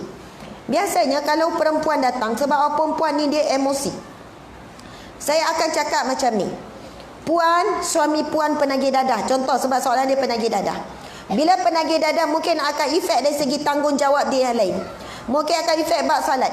Mungkin dia juga kaki pukul. Wallahualam ya. Mungkin juga dia culah sebab nafkah dan sebagainya. Dan akan turuti pelbagai lagi keburukan-keburukan yang lain. Saya akan tanya dia satu soalan. Sekarang puan nak teruskan perkahwinan ataupun berpisah? Dia pun bagi saya soalan pula.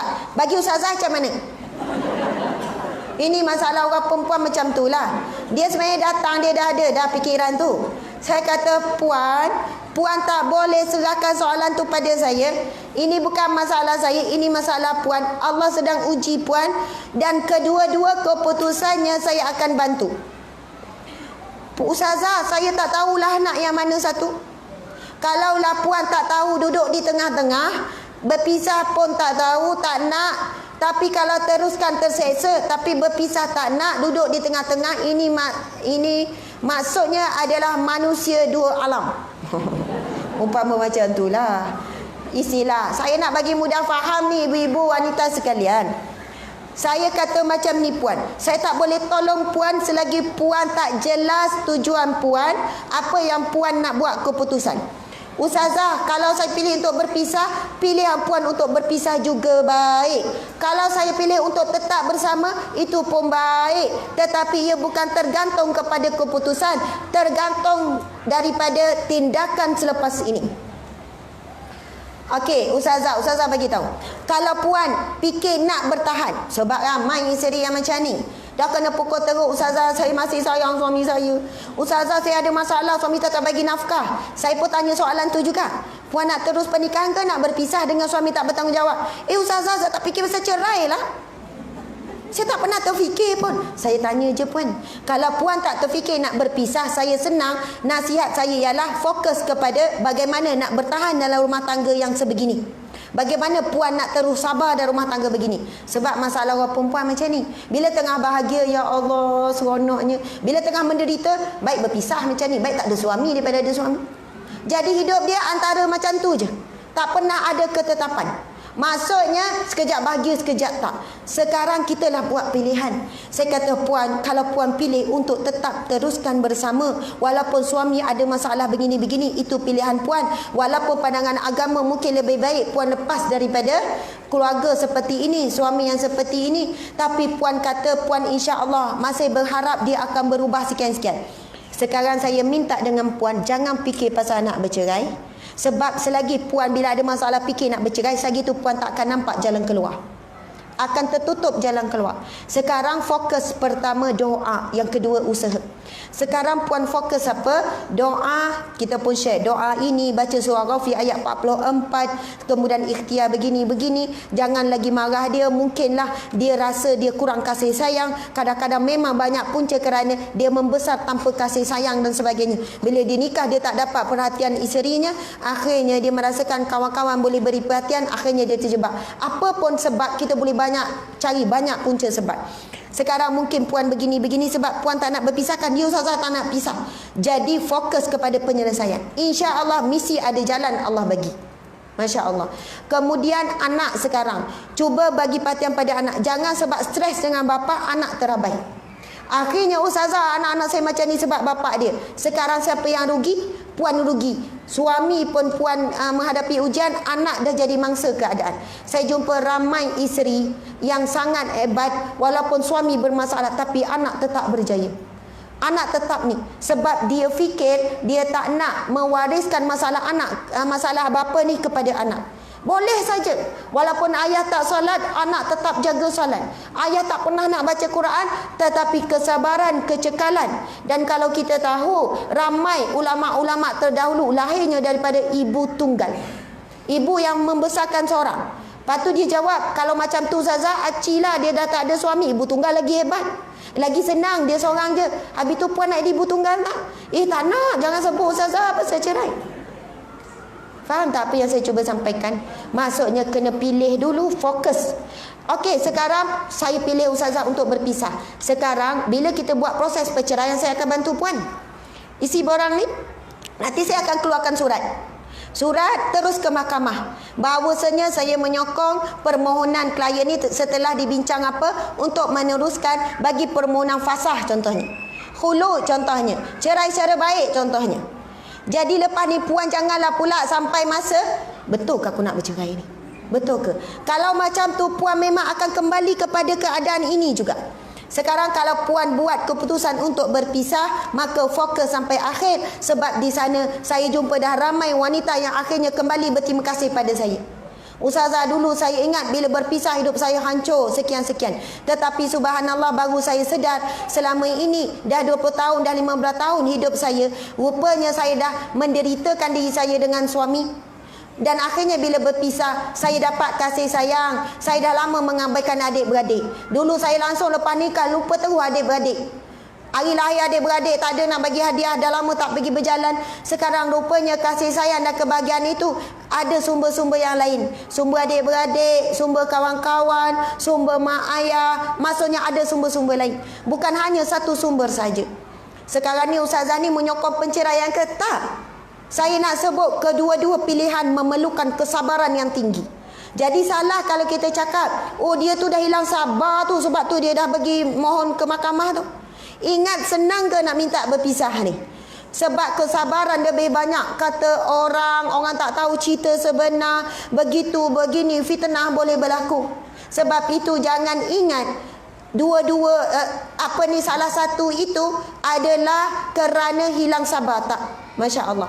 Duduk bertahan dalam rumah tangga yang toksik juga memerlukan kesabaran. memilih untuk berhenti dalam sebuah rumah tangga toksik juga memerlukan kesabaran. Kalau tak sabar, dia ambil tukul, dia dah ketuk kepala suami dia. Itu maksud hilang sabar. Tapi kalau dia datang jabatan agama, baik tanya pendapat, kemudian pergi elok melalui proses, itu maksudnya dia sedang menguruskan masalahnya dengan kesabaran. Sebab sabar itu bukan membawa masuk diam diri. Duduk diam. Tu kenapa tu? Aku tengah sabar. Sabar itu ialah bertindak mengikut syariat. Mengambil langkah mengikut syariat. Bukan maksudnya duduk diam, tak buat apa-apa. Tak. Masya Allah, Alhamdulillah. Terima kasih di atas soalan yang sangat baik. Jadi saya tak ada cadangan pun. Dikata adakah lebih baik meneruskan atau tidak. Sebab buatlah solat istikharah, minta petunjuk dengan Allah. Kalau dah berniat untuk meneruskan, jangan fikir nak berpisah. Fokus tentang untuk meneruskan. Kumpulkan kekuatan untuk sabar, untuk berdoa, untuk bersangka baik dengan Allah. Selama mana kita yakin dengan Allah, insya Allah selama itu doa kita pasti dimakbulkan Allah. Dan cari waktu-waktu yang mustajab supaya macam mana nak dapat doa dimakbulkan oleh Allah Subhanahu Wa Taala. Ada seorang muslimat ni kan, dia berkongsi dengan saya. Dia kata, Ustazah, saya sebenarnya lalai masa muda dulu. Anak-anak saya tak didik dengan agama.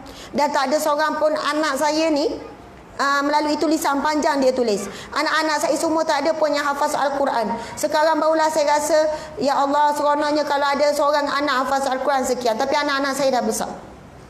Tapi besar ada sekolah menengah lagi. Tapi hari itu dia kata, saya ada dengar ceramah Ustazah pasal berkenaan dengan surah Ar-Rahman ayat 1 hingga 4. Dan baca dan niatkan kepada anak-anak contohnya. Dan saya tahu anak-anak saya ni memang wallahualam, masa saya baca saya niat kepada apa? Cucu saya. Walaupun tak ada cucu. Jadi saya doakan, mungkin saya tak ada harapan untuk anak tetapi untuk cucu. Lepas tu dia kata, Ustazah, subhanallah, selepas sebulan macam tu lah, bila baca surah Ar-Rahman ayat 1 hingga 4, Bismillahirrahmanirrahim. Ar-Rahman, Ar-Rahman, Allah yang maha pengasih. Allamal Quran, yang mengajarkan Al-Quran. Niat Allah yang ajarkan kita Al-Quran, Allah yang ajarkan anak cucu kita Al-Quran, suami kita Al-Quran, suami kita yang tak nak baca Quran, isteri yang tak nak baca Quran, suami pun boleh bacakan ayat ni. Niatkan untuk pasangan masing-masing. Allamal Quran, khalaqal insan, yang menciptakan manusia. Allamahul bayan, yang mengajarkan kepadanya al-bayan, boleh berkata-kata, boleh berhujah, boleh bercakap, boleh memberi penjelasan dan sebagainya. Masya Allah.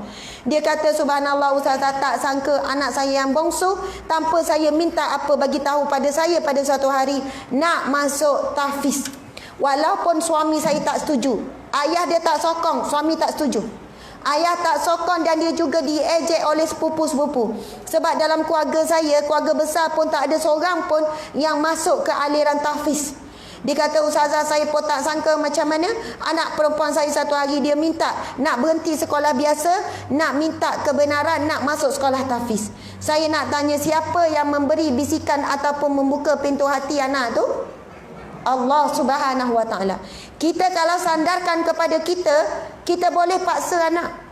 Okay, mak buat keputusan, kamu masuk ya, gini-gini, insya-Allah nanti mak akan bagi kamu hadiah, gini. Pujuklah macam mana. Akhirnya mungkin anak pergi, tetapi sebab tak sandarkan yang mengajar Al-Quran itu adalah Allah, akhirnya dia akan hafal dan kadang stres dan mungkin tak boleh habis pun. Tak boleh pergi pun. 5 juzuk ke berapa juzuk tak boleh pergi. Sebab apa? Kita rasa kita ni dengan kuasa ibu boleh paksa anak, boleh pujuk anak, tak sandarkan. Sedangkan Al-Quran yang dihafaz itu adalah milik Allah. Allah yang mengizinkan, Allah yang memilih siapakah yang mampu untuk menanggung beban menghafaz Al-Quran. Subhanallah, Allahu Akbar. Masya Allah. Alhamdulillah. Dan antara yang tinggal lagi lebih kurang dalam 10 minit ya. Sebab asar pukul berapa? 4.35. Jadi memang betul 4.30. Nanti kan saya berebut dengan Bilal mic ni kan. Bilal kan nak azan.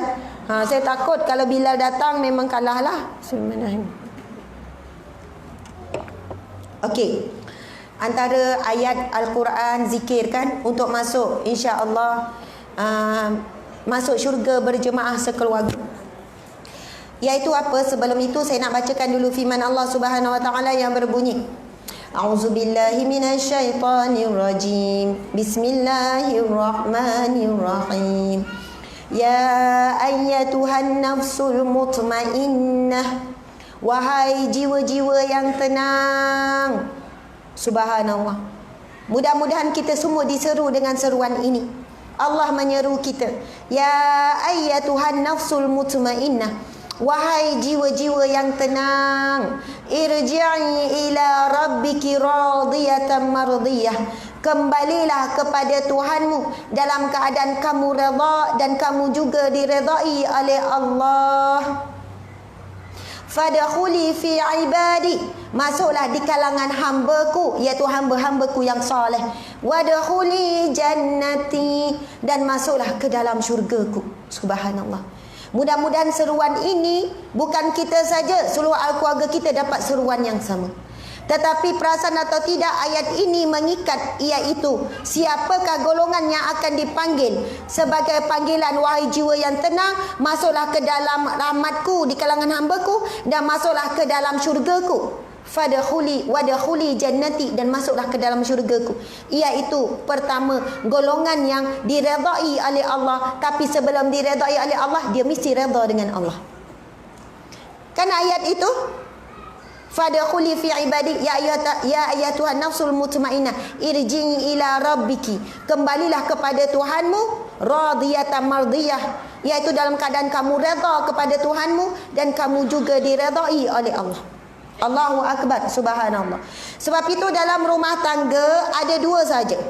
Sama ada ujian lalu kita redha, ataupun nikmat lalu kita syukur. Betul tak?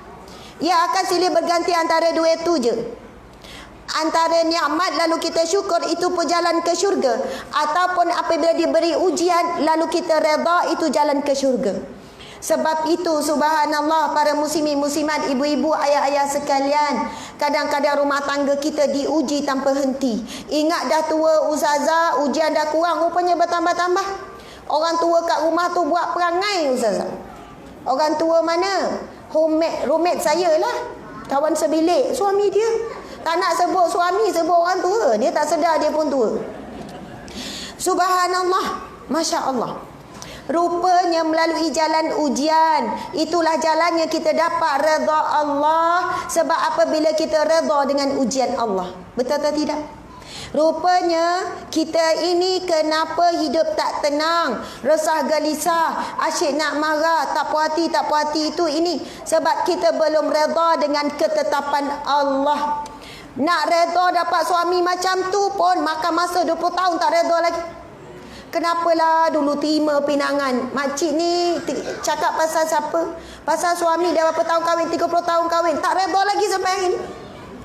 Dulu sebenarnya makcik ada orang lain yang nak. Kalaulah kan makcik terima, makcik mungkin tak macam ni hidup makcik. Masya Allah. Ada orang tak redha lagi dengan ketetapan jodohnya. Apabila Allah uji suaminya tak sebagaimana yang diimpikan. Subhanallah.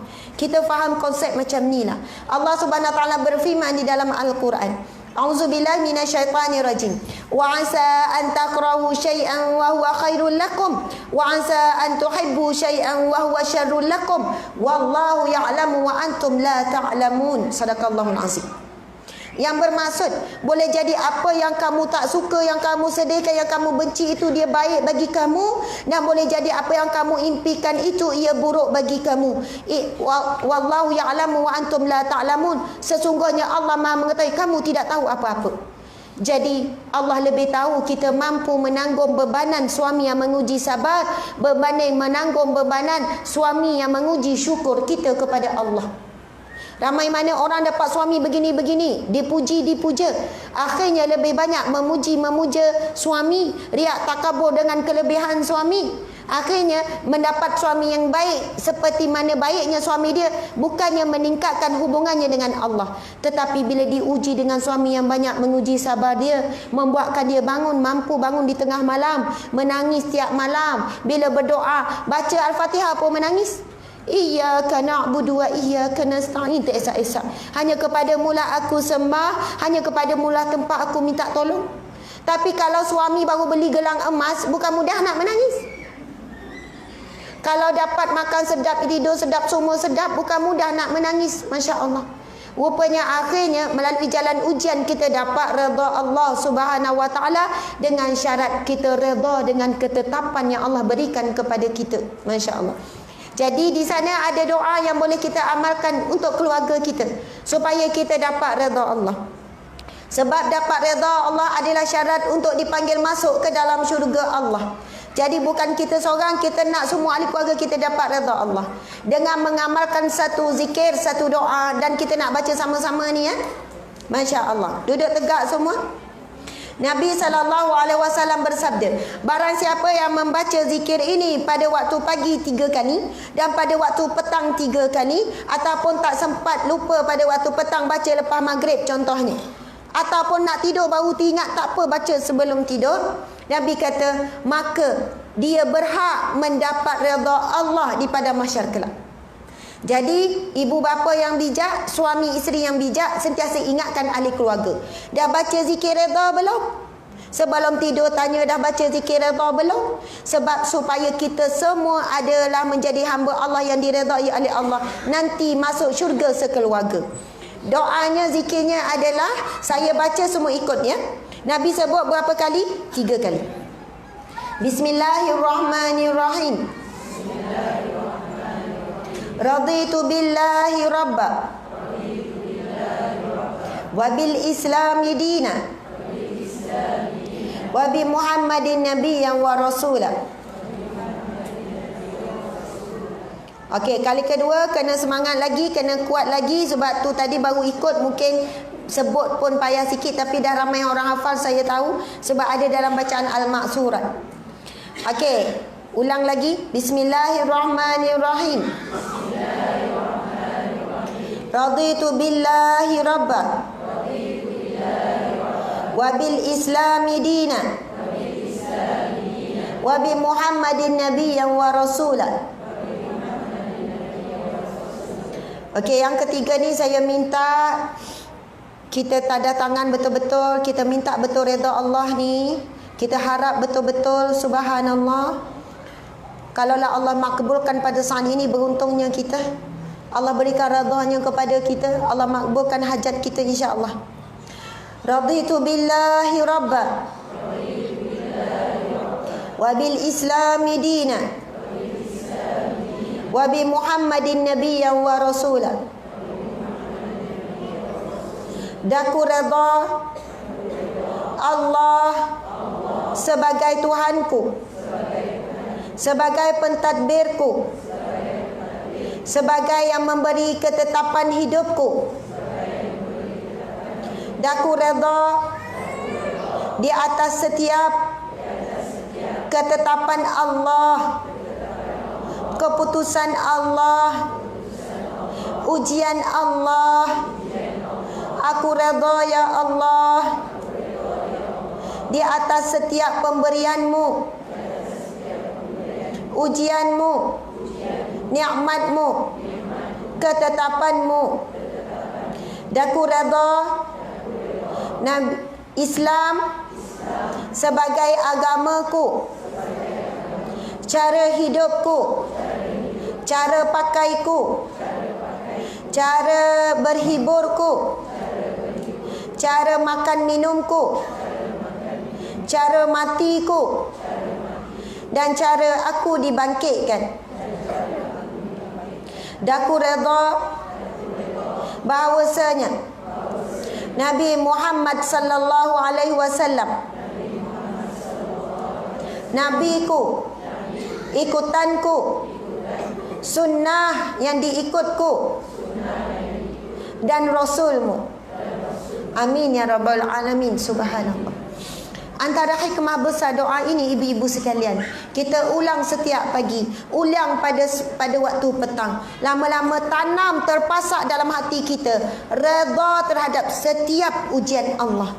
Kenapa ujian Allah masih berulang? Mungkin kerana kita belum lagi redha dengan ujian yang sama. Akhirnya kita diuji dengan ujian yang sama. Sebab kita belum lagi redha dengan sebenar-benar redha kepada Allah Subhanahu wa taala. Maka para muslimin muslimat sekalian, doa itu memasak dalam jiwa kita. Daku redha Allah adalah Tuhanku, Raditu billahi rabba. Rabba juga membawa maksud pengatur, pemutus, pengurusku. Jadi apapun ketetapan Allah, insya-Allah selepas ini kita mudah dan cepat untuk redha. Kemudian yang kedua kita sebut, ya Allah, daku redha bahawasanya Islam adalah agama dan cara hidup. Maka insya-Allah selepas ini lebih mudah kita nak hidup bersama dengan Islam, cara hidup Islam. Lebih mudah untuk kita tutup aurat. Lebih mudah anak kita ikut cara pemakaian Islam sebab zikir ini telah membantunya, sebab dia meminta untuk redha, dirinya redha sebagai Islam cara hidup.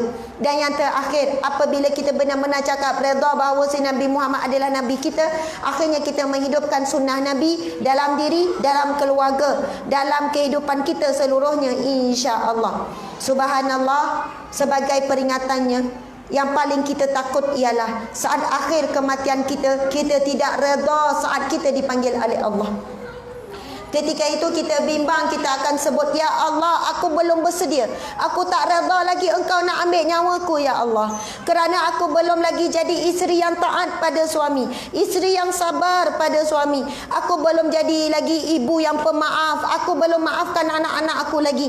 Ya Allah, aku belum redha untuk aku kembali kepadamu, ya Allah. Kerana aku belum tutup aurat yang sempurna, ya Allah. Aku belum bayar hutang, ya Allah. Aku sekian-sekian, aku banyak dosa dengan kawan-kawan, aku ngumpat imam, aku ngumpat Bilal, contohlah ya. Maksudnya ketika saat mati, kita bukannya dalam keadaan jiwa yang tenang, tapi jiwa yang ketakutan. Maksudnya kita tak redha saat kita kembali, dan kita juga tak dapat redha Allah. Na'udzubillahi min zalik. Mudah-mudahan zikir tadi menjadi bekalan untuk kita menghadapi hari kematian kita dalam keadaan kita redha, dan juga kita dapat redha Allah Subhanahu wa taala. Alhamdulillah, sekadar itulah perkongsian kita pada hari ini, iaitu mendapat syurga dan mendapat keluarga dambaan syurga. Subhanallah. Di sini saya nak iklankan beberapa perkara, antaranya Ustaz, kitab ini dan buku ni. Satu, buku ni Tiljannah, ada kaitan dengan ceramah kita hari ini. Dan buku ini ditulis ibu bapa bahagia membawa bersama keluarga ke syurga. Datuk-datuk Ustazah Nafizah Musa, ada dijual di luar kan.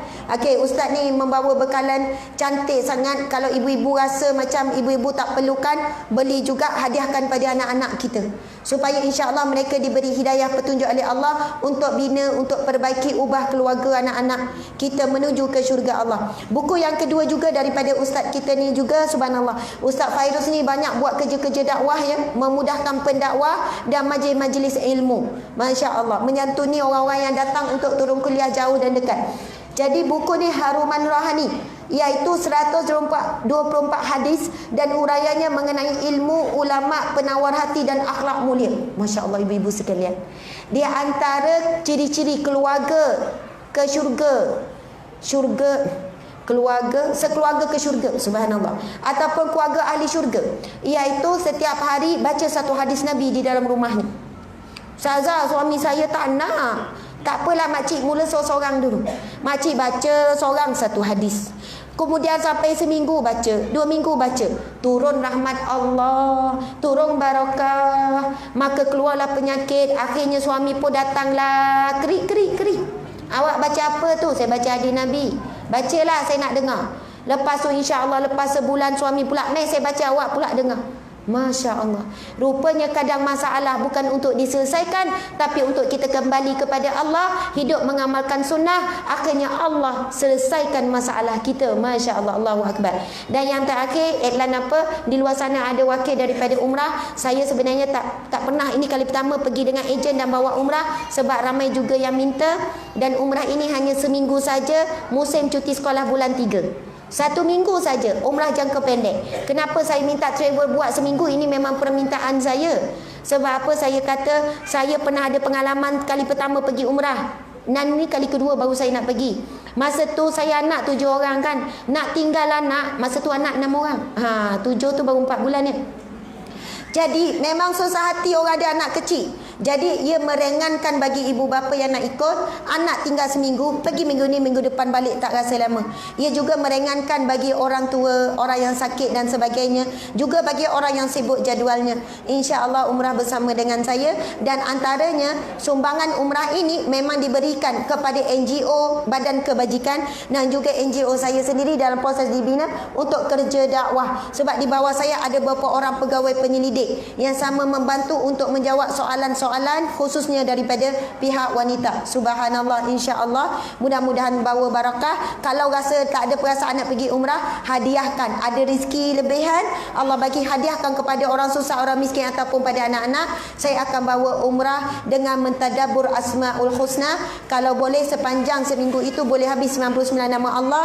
Kalau tak sempat, mana-mana nama Allah yang Allah izinkan untuk sama-sama tadabbur. Sama-samalah kita bercinta dengan Allah di sana, hubungkan silaturahim dengan suami ke, dengan anak-anak, dengan keluarga, insya-Allah. Mudah-mudahan Allah berkati, pergi niat yang ikhlas kerana mencari Allah Subhanahu wa taala.